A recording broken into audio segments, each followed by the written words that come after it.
tem uma variável na estrutura do futebol brasileiro que chama tempo. A gente falou dele agora há pouco. Quanto mais tempo demorar para os clubes se organizarem, maior vai ser a distância entre os bem organizados e os mal organizados. O problema é que vai chegar uma hora que não encosta mais.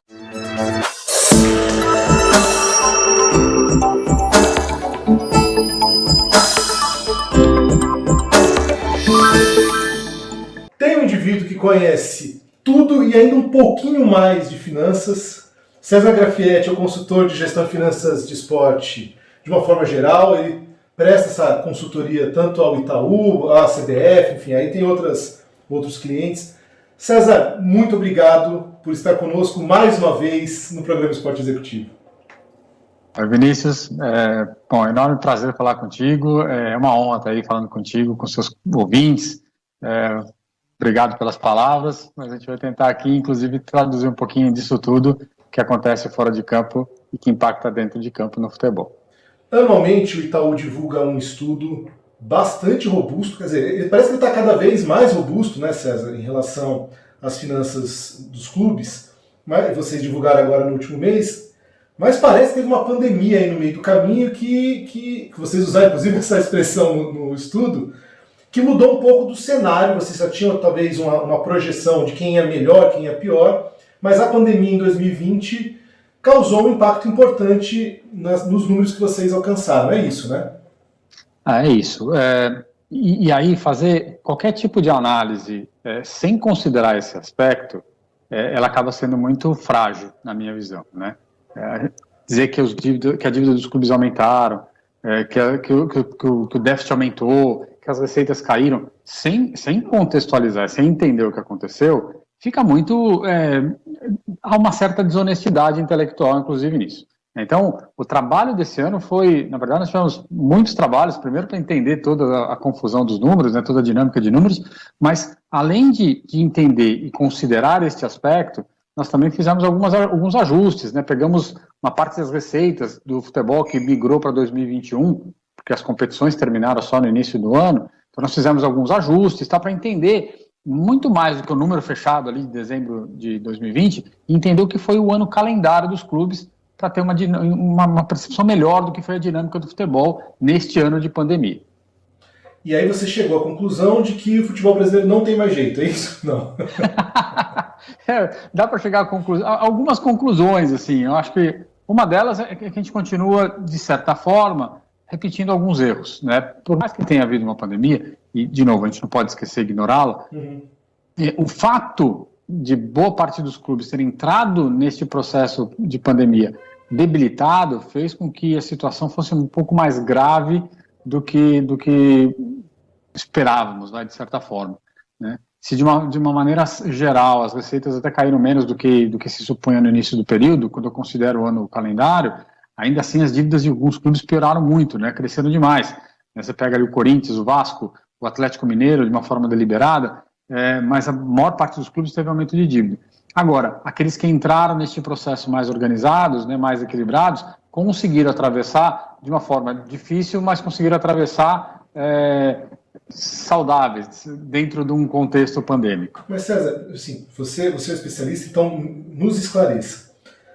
Também é uma premissa que transcende o esporte o fato de que uma organização bem organizada, desculpa aqui repetir a palavra, mas ela tende a passar por momentos mais difíceis se ela se prepara antes. Quando uma empresa, enfim, seja qual for o tamanho, deixa para agir quando o caos está estabelecido, é muito pior e geralmente não dá tempo. No caso do futebol brasileiro, dá tempo porque já é essa zona estabelecida, né? Então, é mérito de quem vinha se preparando antes, não para uma pandemia, porque ninguém se preparou para uma pandemia, mas mérito de quem vinha se organizando antes de uma forma geral, né? Exatamente, Vinícius. Eu não diria nem que é mérito, mas assim, a responsabilidade gerou esse benefício. O fato de serem gestores responsáveis, a gente pode citar ali o Palmeiras, o Grêmio, o Atlético Paranaense, o Flamengo, enfim, alguns clubes do Nordeste, acho que Ceará, Fortaleza, Bahia, tiveram até um desempenho bastante bom dentro do cenário. Não é que eles tiraram da cartola isso e passaram a ser responsáveis por conta da pandemia. De fato, eles já vinham responsáveis e se aproveitaram, de certa forma, ou foram menos afetados por conta disso. você tem toda a razão, e até a pandemia, mesmo empresas de qualquer outro setor sofreram muito, né? Mesmo organizadas. O fato é, a pandemia, na verdade, ela só aumentou uma distância que já vinha sendo construída nos últimos 2 ou 3 anos, né? A diferença entre os clubes organizados e desorganizados. Essa distância aumentou e a pandemia foi responsável por isso. Para vocês, a pandemia foi uma lupa? Foi, de certa forma, sim, né? Na verdade, ela acelerou processos. Né? Ela acelerou questões que aconteceriam, levariam mais tempo para acontecer. Então, na hora que chega a pandemia, você consegue olhar, de fato, com um pouco mais de atenção quem é melhor e quem é pior, e acelerou um processo que talvez ocorresse lá em 2023, 2024, trouxe para 2020 uma realidade de um distanciamento muito grande entre bons e maus gestores. Você me corrija se eu estiver errado, eu fui olhar o estudo, os impactos na receita total bruta, de uma forma geral, fechando o balanço de 2020, foi de cerca de 22%. Então, falando entre 1/5 e 1/4 da receita foi embora. Dá para imaginar muito disso em função da ausência das pessoas nos estádios, ok? E aí toda e qualquer marca que tem um impacto de 20% a 25% na receita é um impacto generoso, digamos assim.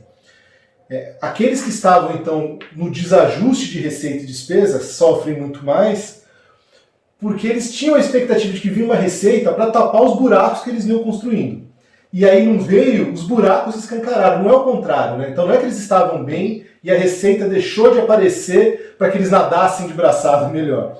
Não veio o suficiente para tapar o buraco que eles causaram. É isso mesmo. Não é uma questão de estamos em ordem e o barco virou. Não, né? Já estava tudo desorganizado.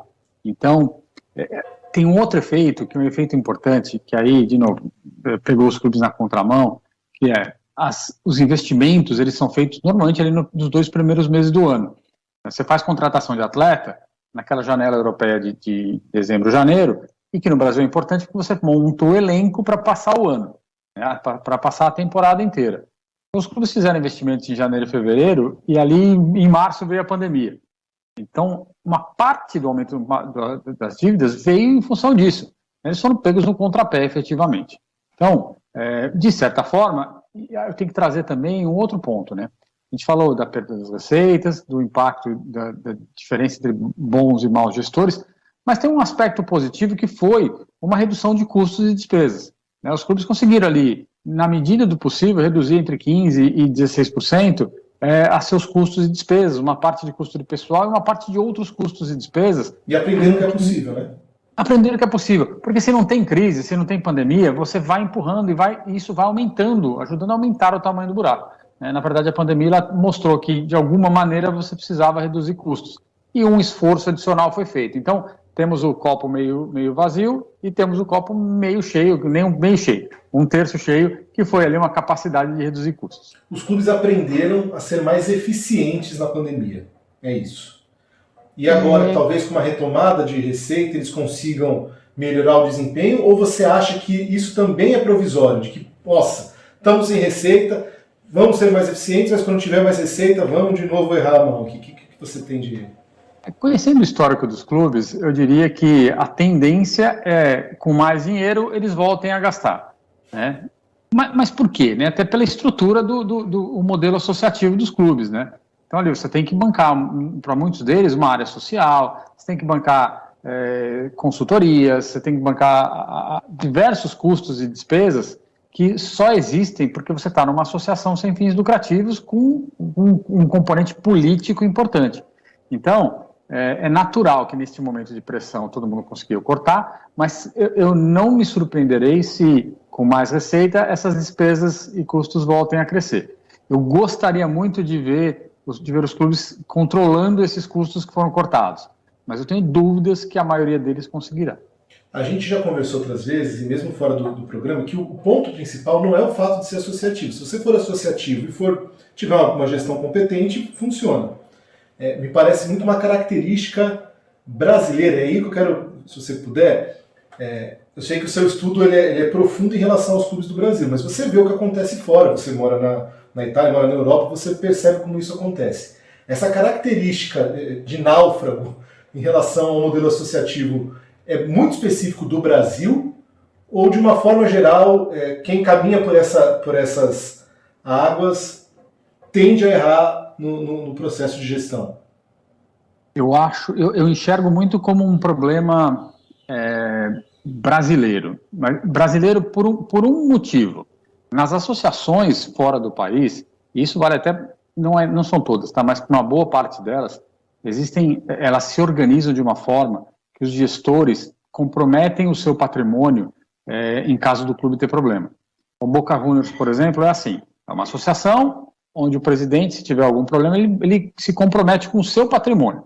Real Madrid, Barcelona, a mesma coisa. Então, assim, ele tem que ter uma garantia pessoal de que, se tiver um problema, ele vai cobrir com o dinheiro dele. Não é à toa que teve uma mudança de presidente no Barcelona quando explodiram os problemas financeiros. Ele teve que abrir mão do poder justamente porque talvez ele tivesse que compor com recursos próprios uma parte dos prejuízos. Então, o problema está muito mais na estrutura do que no fato de ser associação ou ser empresa. Isso eu não tenho dúvida, eu concordo contigo. Agora, o problema está no fato de que no Brasil as associações elas normalmente não penalizam maus gestores. A gente tem uma estrutura viciada e parece que desenhada para não punir, né, essas gestões capengas. Teve uma característica que eu vi no estudo, que 45% das receitas do ano calendário dos clubes que vocês analisaram vieram da TV. E aí, César, também com algum atraso, os clubes no Brasil estão reorganizando o seu processo de transmissão esportiva. Isso eu posso dizer em relação à televisão aberta, ao streaming que chegou, tem agora uma negociação da lei do mandante. Ano passado foi uma coisa absolutamente mambembe, né, que veio atropelando e tudo mais. Os clubes nesse momento, eles voltam a ser mais dependentes da TV, justamente quando precisavam estar independentes da TV financeiramente para poder negociar. Qual é o meu ponto objetivamente? Justamente no momento que eles precisariam falar assim, olha, TV, não dependo tanto de você, vamos sentar para negociar aqui tete a tete, é onde eles estão mais dependentes da TV? A pandemia gerou esse problema, né? O fato da receita de TV ser uma receita mais estável, né, ter um contrato que precisa ser cumprido, te garante certa estabilidade e, ao mesmo tempo, uma certa dependência. Isso não é exclusivo do Brasil. Tá? Se a gente for pegar na Europa, os grandes clubes têm ali receitas de TV que equivalem a 35%, 40% também. Tá? Clubes menores na Europa, na Inglaterra, na Alemanha, na Itália, 80%, 85% da receita vem da TV. Então a TV, a gente chama de TV, mas as transmissões, elas têm uma característica muito clara de ser a maior fonte de receita dos clubes, isoladamente. Aproveitando esse gancho, eu acho que de fato o fato é que a pandemia ela atrapalha de um lado, né, mas ela reforça que os clubes precisam se organizar para não perderem o bonde desta mudança de modelo de transmissão, né, desta menor dependência de um único player de distribuição, por exemplo, no Brasil, que é a Globo. Então eles vão ter que agora aproveitar este momento e aproveitar as oportunidades para tentar dar um salto de qualidade do ponto de vista de melhor distribuição, melhor acesso a dinheiro e tudo mais. Agora, fugir da condição de que a TV vai ser a mais importante fonte de renda, eu acho improvável que aconteça no médio prazo, pelo menos, ou no mínimo até a próxima renovação de contrato, que é 2024. Até porque você estava comparando que talvez os pequenos na Inglaterra, por exemplo, têm aí uma dependência maior, mas a segunda divisão do inglesão da Premier League passa na ESPN no Brasil. A Série A do Campeonato Brasileiro, com muita dificuldade, aparece em alguns lugares mundo afora. A gente também sofre nesse aspecto em relação à qualidade do produto, né, César? Porque não é só transmitir, é o que é que você transmite. Quem é que vai ter tesão em assistir um jogo não protagonista da Série A do Brasil? E mesmo os protagonistas, né? Assim, se você comparar, eu trago sempre uma anedota que é o que meu filho, que tem 11 anos, observa de futebol, né?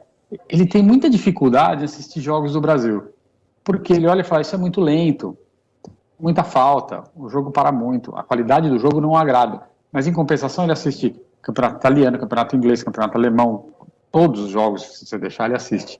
E ele, enquanto criança, ele percebe uma diferença no produto que está sendo entregue. Então, quando a gente fala que as novas gerações não se interessam por futebol, a gente tem que colocar uma vírgula. Não se interessa por futebol, vírgula, ruim. Futebol de qualidade, eles assistem, eles gostam, né? Eles se interessam. Então, um dos grandes problemas do futebol brasileiro hoje, que impacta o financeiro também, é a qualidade ruim do espetáculo, que atrai menos público, que atrai menos audiência, que não consegue vender um produto fora do país e não consegue atrair patrocinadores interessados num futebol que não agrada quando vai para a tela, quando o torcedor vai para o estádio. Porque tem uma máxima que o pessoal fala que tempo é dinheiro. Eu não vou nem entrar nessa discussão se tempo é dinheiro ou não, porque eu acho que é filosófica. Mas dentro do futebol, o tempo que a pessoa vai gastar para ver um jogo do inglês ou do Brasileirão é o mesmo, são os mesmos 90 minutos. Né? Então, ou ela vai decidir assim, eu vou ver 90 minutos de quê? E aí é essa que é a escolha, porque o tempo vai ser o mesmo. Ela não pode falar assim, tá, eu vou ver um jogo do Campeonato Brasileiro no acelerado. E aí essa questão da qualidade fica evidenciada. E aí eu vou conectar um próximo ponto que eu queria trazer para você, que é em relação à venda de atletas. Que veja aqui, de novo, você me corrija se eu estiver errado, caiu cerca de 7% em relação... Até achei que caiu pouco, para mim ia ser um tombo muito maior, mas conversando com a história da qualidade, né, os poucos que saem, ou os poucos que saíram, mesmo que tenham saído mais barato, saem os melhores, né? É isso. Você começa a ter uma seleção natural, que é buscar atletas mais jovens, com maior potencial e certamente com uma potencial de carreira mais longa na Europa. Você paga caro, mas para atletas que certamente deram mais retorno para esses clubes. E aí uma questão em relação o aspecto da venda de atletas, em reais, o número ficou um pouco menor, né? Mas a gente tem que lembrar que teve uma desvalorização cambial grande ao longo do ano. Em euros, foram 60, 70 milhões de euros a menos. Então, assim, teve um impacto grande, porque os clubes europeus também tiveram impacto nas suas finanças e contrataram menos na janela de fim de ano, de meio de ano especialmente. Então, é uma receita que talvez teria crescido muito mais, ou teria tido um desempenho diferente numa situação sem pandemia. E que, infelizmente, os clubes dependem exageradamente dela para fechar suas contas, quando deveriam usar esse dinheiro para reciclar os seus ativos, para continuar investindo em estrutura, em base, em busca de novos atletas. E aí esse também foi um aspecto que ajudou a atrapalhar o ano passado, né? Menos dinheiro de atleta, prazos mais longos para pagar, o fluxo de caixa dos clubes foi embora. Né? Tá. Eu vou fazer um parênteses aqui na análise dos balanços dos clubes, porque eu tenho uma dúvida que eu sempre tive vontade de te perguntar e que bom que eu lembrei agora. Os grandes jogadores do Brasil tendem a ter um caminho direto para a Europa. Aí apareceu um tal de Red Bull Bragantino, agora, com uma capacidade de investimento bastante importante no Brasil, e que eles não estão indo nos jogadores da primeira prateleira do futebol brasileiro, mas eles estão indo da segunda. E aí, eles acabam encontrando por aqui alguns jogadores que assim, talvez com um pouco de dúvida dos clubes europeus, e eles vão acertar e eles vão errar. Eu não estou falando que o Red Bull Bragantino só acerta a contratação, o ponto não é esse, mas o perfil está muito bem claro, está muito bem estabelecido de como é que o Red Bull está se reforçando no Brasil. É um modelo para que os clubes do Brasil pensem, talvez em outras proporções aqui dentro. Então o Red Bull, com o investimento que tem, ele consegue olhar a segunda prateleira do futebol nacional. Os clubes daqui que não têm capacidade de investimento do Red Bull Bragantino precisam começar a estruturar e olhar as prateleiras de baixo, copiar o modelo em proporção diferente, ou você entende que isso é um modelo muito específico de um clube que se ajeita como o Red Bull Bragantino tem se organizado no Brasil, em função, claro, da estrutura internacional que tem? Essa é uma boa pergunta. Fiz alguma boa pergunta? Opa! Não, já a 10ª boa pergunta, mas é uma boa pergunta no sentido da profundidade dela sobre a resposta. O modelo do Red Bull, ele lembra, de certa forma, o modelo que o City Football Group usa. Tem um clube de acesso à mão de obra de atletas. Então, quando você fala que ele busca a segunda prateleira, é verdade, é a segunda prateleira, mas é uma segunda prateleira jovem. É justamente essa de você conseguir moldar para levar para os clubes, os dois clubes que eles têm, especialmente os dois europeus e talvez eventualmente o clube americano deles. No fundo, hoje, os clubes brasileiros estão enxergando o Red Bull como outra forma de negociar atletas sem ter que vender para a Europa. Apareceu um outro comprador aqui no próprio mercado nacional para colocar ali um garoto da base que está começando a aparecer e que eu não vou usar e eu fico com um percentual de negociação futura. Acho que os clubes brasileiros não deveriam usar este modelo do Red Bull no sentido de que eles têm capacidade, têm marca e têm acesso a formar os seus próprios jogadores. Agora, em condições normais, eu acho que os clubes brasileiros deveriam estar olhando os mercados latinos, especialmente, onde você tem uma maior capacidade de buscar atletas, porque os clubes brasileiros são, em geral, muito mais fortes do que os clubes latino-americanos ou sul-americanos aqui próximos. Então, eu acho que, nesse sentido, a estratégia do Red Bull deveria ser uma estratégia de clube brasileiro. Eventualmente, até se associar com clubes menores da Argentina, do Paraguai, do Chile, da Colômbia, para fazer um intercâmbio maior. Falar, o que você formar dentro da minha estrutura, você me traz. Eu fico com esses atletas. Então, talvez usar o modelo Red Bull não para desenvolver o atleta no país, mas para ser o acesso a atletas sul-americanos de boa qualidade. Então, tem um caminho aí que dá para ser melhor trabalhado, e aí o seu clube pode virar campeão argentino, quem sabe um dia. César, você não acha que tem um pouco de arrogância também dos clubes brasileiros? Em falar assim, eu não vou poder pegar um jogador que não seja craque no Chile. Ou eu vou trazer um craque chileno, ou eu faço em casa. E me parece sempre isso muito arrogante, também no aspecto financeiro. Porque uma coisa é você falar assim, olha, eu tenho certeza absoluta que o jogador brasileiro mediano é melhor que o mediano chileno. Aí é uma outra discussão técnica, eu não vou entrar nisso. Mas financeiramente, talvez um jogador mediano chileno faça sentido financeiramente para os clubes. Né? Então, assim, eu estou aqui me apegando à parte financeira contigo, né? Estou tirando a questão técnica. Que arrogância é essa que a gente tem hoje, entendendo que as diferenças estão cada vez menores no âmbito esportivo, de não falar assim, eu vou contratar talvez um jogador jovem chileno, vou ver no que dá, um jovem uruguaio. É muita arrogância nossa, financeira, inclusive, sabe? Você não acha? Ou eu estou sendo muito exigente? Eu concordo, só que eu acho que ela vai além do clube.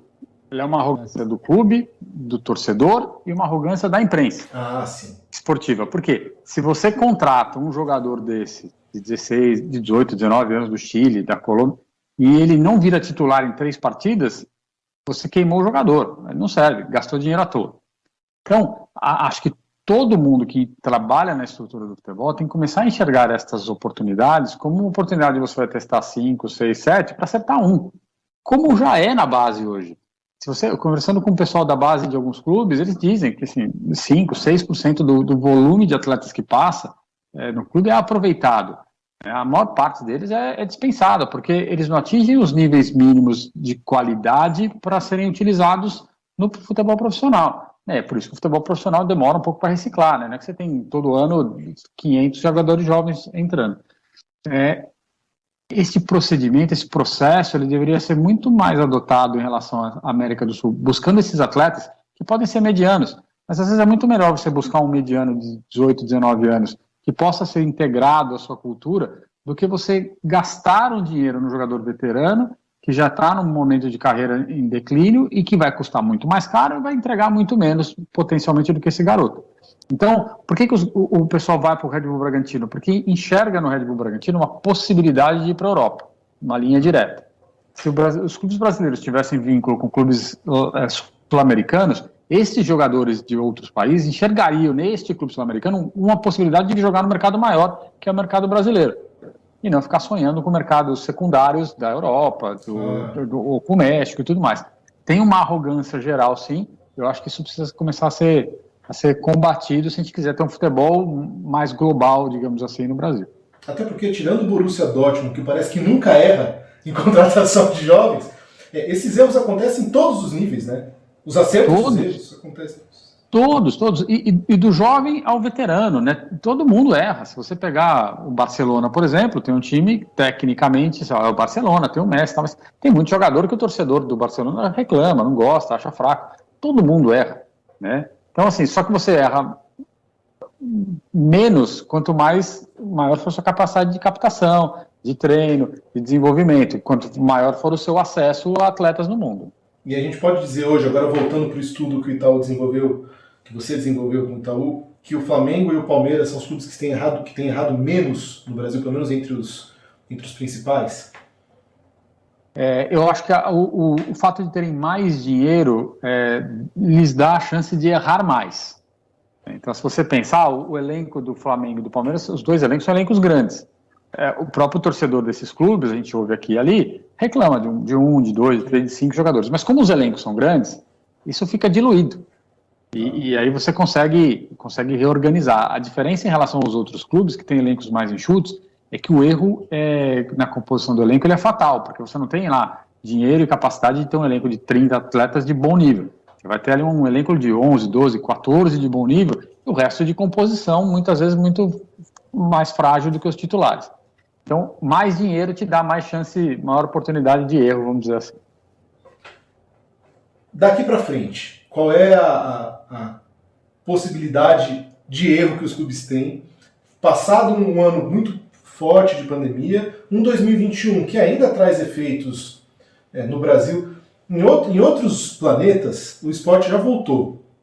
Mas aqui no Brasil, que a gente cuidou de uma forma muito peculiar da pandemia, aqui a gente ainda não pode ter as pessoas, porque o nível de contaminação ainda está alto. Esses desdobramentos da pandemia faz com que a capacidade de erro seja ainda mais reduzida aos clubes do Brasil. Quando você olha para o futebol, para os clubes do Brasil hoje, a sua perspectiva de curto prazo é de que a gente vai conseguir então ser mais eficiente ou de que talvez a gente tenha uma grande reorganização de forças, falando do aspecto financeiro nos clubes do Brasil?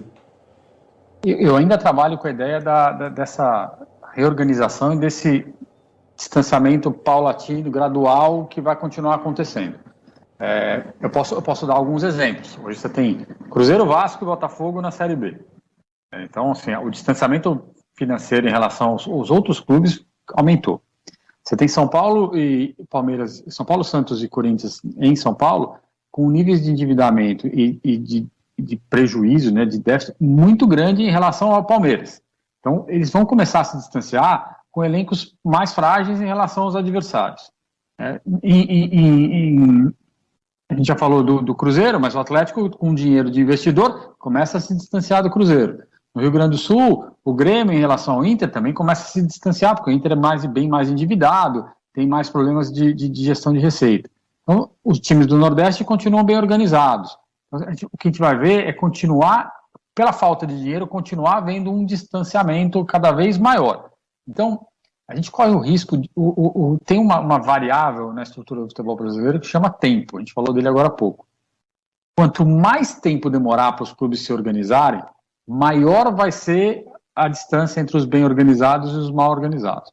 O problema é que vai chegar uma hora que não encosta mais, porque a diferença é tão grande, e o futebol não tem receitas que triplicam, quadruplicam de um ano para outro ou num espaço curto de tempo. É muito difícil um clube sair de 300, 400 milhões de receita e bater os 600, 700 que hoje tem ali Flamengo e Palmeiras. É quase dobrar.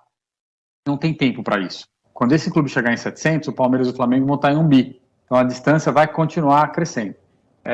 O fato acho que pelo cenário da pandemia e pelo perfil geral do futebol, essa distância que ficou está mais com cara de que vai aumentar do que encurtar e a gente volte a ter lá os 12 times grandes disputando o título. A gente pode olhar para isso como um processo irreversível, né? Esse ajuste de... Não estou falando que o Cruzeiro esteja irreversivelmente na Série B, não é isso, mas o processo em si de condenação de más gestões, que durante muito tempo no Brasil parecia que não vinha, esse é um processo irreversível agora. Chegou a hora, né? Chegou a hora dele acontecer. Não é que a gente queira, não é isso. Não é que eu quero que o Cruzeiro, que o Vasco, que o Botafogo fiquem eternamente na Série B. Não é isso. O futebol perde valor com esses clubes de grande apelo de torcida, jogando a Série B ou fragilizados, né? Agora, alguém precisa pagar essa conta. Foram os próprios dirigentes que criaram isso, né? Então o torcedor está pagando uma conta salgada, mas os dirigentes precisam ficar marcados como aqueles que levaram os clubes para uma situação dessa. E eu acho que é irreversível.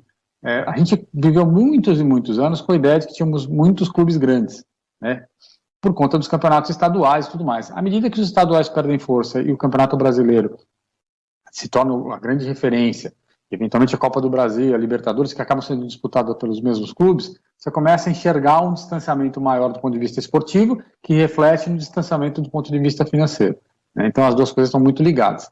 Acho que é irreversível, a gente vai ter em 4, 5 anos, na verdade, 4, 5 clubes que vão disputar as competições de uma maneira muito mais forte do que o resto da estrutura. Quando uma empresa pensa em comprar uma outra empresa, existe uma avaliação ali de ativos, não sei nem qual é o nome técnico disso, mas existe uma avaliação de uma forma... Valuation. Valuation, verdade. Então eu sei, esqueci. Você vai analisar todas as possibilidades de receitas, despesas, onde você tem aqui prejuízo e tal. Se você fosse contratado por um grande investidor para olhar para o futebol brasileiro, ou o futebol brasileiro como um todo talvez afaste, né? Porque a gente consegue ver outros ambientes, outros países com futebol muito mais bem estruturado. Mas você que mergulha nos clubes do Brasil, você não precisa nem citar aqui nominalmente, mas você consegue enxergar ainda algum clube no Brasil atrativo sob esse ponto de vista, falando financeiro mesmo? Você fala assim, olha, não, tem esse clube aqui, mesmo que seja da segunda divisão, esse aqui está equilibrado, faz sentido, ou de uma forma geral, o sistema do futebol brasileiro como um todo afugenta o investidor. Essa questão acho que a gente precisa contextualizar um pouquinho também, né? Porque o investidor compra um clube, por que tem um mercado de negociação de clube na Europa? Não é para gerar lucro e tirar dinheiro do clube. É para fazer esse clube crescer e você vender por um valor maior do que você comprou. Então, como você tem um mercado de negociação muito ativo, faz sentido você comprar um clube. No Brasil, eu acho que hoje ainda não faz sentido comprar um clube nenhum, nem os organizados, porque você não tem um mercado ativo. Assim, você vai comprar o Grêmio, que é um time bem organizado. Comprou tal, você não quer ter lucro, porque o lucro você vai distribuir para quem, né? Se você distribuir, é menos dinheiro para pagar salário, para contratar jogador. Você vai reinvestir, mas quem vai comprar o Grêmio depois? Se não tiver um mercado para isso. Se você não vai ganhar dinheiro, você só vai poder ganhar dinheiro vendendo atleta. Mesmo assim, você vai ter que reinvestir para o time continuar sendo competitivo e você acessar bilheteria, acessar TV, acessar a premiação e tudo mais. Então, eu diria assim, acho que no mercado organizado, no mercado pleno de negociação de clubes, tem clubes no Brasil com bom potencial. E eu não preciso falar do Flamengo, do Palmeiras, do Corinthians e do São Paulo. Mas certamente clubes de nível médio, vamos dizer assim, de alcance médio de torcida, não nível médio de tamanho, se é maior, se é menor, não é isso. Mas nível médio de torcida, um Atlético Paranaense, um Bahia, um Goiás, Ceará, enfim, clubes mais regionais, eles têm um enorme potencial de ganho, porque são receitas normalmente hoje limitadas, mas que com algum investimento podem fazer o clube sair ali daquela 12ª posição na tabela para quarto, para quinto, para disputar Libertadores, para brigar mais firme por Copa do Brasil, que é onde você vai ganhando, tendo upsides de receita importantes. Num mercado de atuação muito restrito, mas um mercado com potencial. Então, o Brasil tem clubes atrativos para serem adquiridos, tem clubes atrativos como valor, né? É claro que dentro de um contexto de indústria difícil, fica mais difícil ainda você fazer negócio. Mas tem sim, e o futebol pode ser individualmente muito mais atrativo hoje do que ele de uma forma consolidada. Eu estava lendo uma conversa com o pessoal do Cuiabá, um pessoal com dinheiro que resolveu investir uma grana, tal, o Cuiabá chegou na primeira divisão, e foi perguntado para eles assim, pô, quando vocês começaram, o Cuiabá era pequenininho, vocês colocaram dinheiro, hoje vocês estão na primeira divisão, deu para ganhar dinheiro com o Cuiabá? Eles falaram assim, não, a gente não ganhou dinheiro com o Cuiabá até agora. Se a gente fosse vender o Cuiabá, a gente ganharia, mas não com o futebol em si. O caminho é esse, né? O futebol no Brasil, ele não é rentável, e, veja, não é nem que ele deveria ser desenhado para isso, mas o formato não é para quem pensa em vir aqui para ganhar dinheiro. E é aí que os empresários nadam muito de braçada, porque eles pegam ali o filezão, que é da venda de jogadores, ganham dinheiro com isso e beijo para a torcida, abraço para todo mundo e segue a vida. É isso mesmo. Tem dois stakeholders que ganham dinheiro no futebol, né? Um é a estrela, que é o atleta, em geral, os bons atletas, né? Todo mundo, né? Uma lenda de que atleta ganha muito dinheiro, mas uns poucos que ganham bem, e empresário. Esse ganha muito dinheiro só agenciando o jogador. Então, eu não vou dizer que ele se aproveita, até porque o atleta é quem cria o espetáculo. O atleta se aproveita de ser a estrela, mas o empresário se aproveita do atleta e o clube é aquele que acaba tendo que, por má gestão, depender sempre de um atleta que quer ir embora, de um empresário que quer levar esse atleta dele para fora. Então, são eles que acabam girando a economia do futebol, enquanto os clubes ficam ali com o pires na mão tentando resolver os seus problemas. Só para a gente finalizar, você falou que seu filho ele já quase não vê jogos do Brasil, porque tem jogos muito melhores para ver. Tirando seu clube do coração, você ainda vê futebol do Brasil? Ou você também já cansou, estando aí na Europa? Eu vejo muito, para ser bem sincero, por curiosidade, assim, até para entender o que está acontecendo no país, para não perder o vínculo com o esporte com o qual eu trabalho, né? Uma das minhas atividades é acompanhar e monitorar o futebol. Então, muito pelo dever de ofício, eu acompanho, assino os pacotes de Campeonato Brasileiro, especialmente, enfim, tento ver os jogos, a questão do horário às vezes atrapalha, eu vejo com uma certo desânimo, mas vejo muito pela obrigação. É claro que dá muito mais prazer, por exemplo, com todo respeito, assistir uma Eurocopa agora do que ver a Copa América, assistir um campeonato italiano e inglês do que assistir o Campeonato Brasileiro. A gente acaba vendo por dever de ofício e pela amizade que tem com as pessoas. César, você falou que você às vezes assiste por obrigação. Eu acho que as pessoas ainda assistem por obrigação passional, porque as pessoas amam os clubes. E aí está tudo muito fragilizado. Né? As pessoas, não é que elas se sentem, elas estão obrigadas a ver pela forte paixão que elas sentem pelos clubes. Mas o prazer mesmo de ver futebol no Brasil está complicado e isso, aqui agora uma opinião minha, me desculpe se for diferente, tende a refletir cada vez mais nas receitas, nas finanças dos clubes. Porque se o produto em si é pífio, não adianta você depois ter uma gestão maravilhosa para vender algo péssimo. Não adianta. A embalagem boa, bonita, bem organizada, de um produto ruim, você compra uma vez só, né? Você não compra, você não é recorrente. Então, eu tenho ouvido muito falar na criação da liga de clubes no Brasil e tudo mais, e aí todo mundo falando, não, precisamos vender para o exterior, precisamos mudar o empacotamento, precisamos vender o name right, precisamos. O pessoal só esqueceu que você tem que ter um produto para vender. E o processo de formação dessa liga deveria constar no seu conceito um desenvolvimento do produto. Não o produto que vai ser vendido, não a embalagem, mas o conteúdo, melhorar a qualidade do conteúdo, seja com contratação de treinador, desenvolvimento de metodologia, desenvolvimento de uma série de outras questões que tornem o jogo mais agradável. Hoje em dia, o futebol é isso que você falou, as pessoas acompanham por quase uma obrigação passional, mas é um produto ruim e que não adianta nada se formar uma liga para tentar vender um produto ruim, ninguém compra, especialmente quando o concorrente vende um produto que é muito melhor do que o seu. Lei do mercado, óbvio.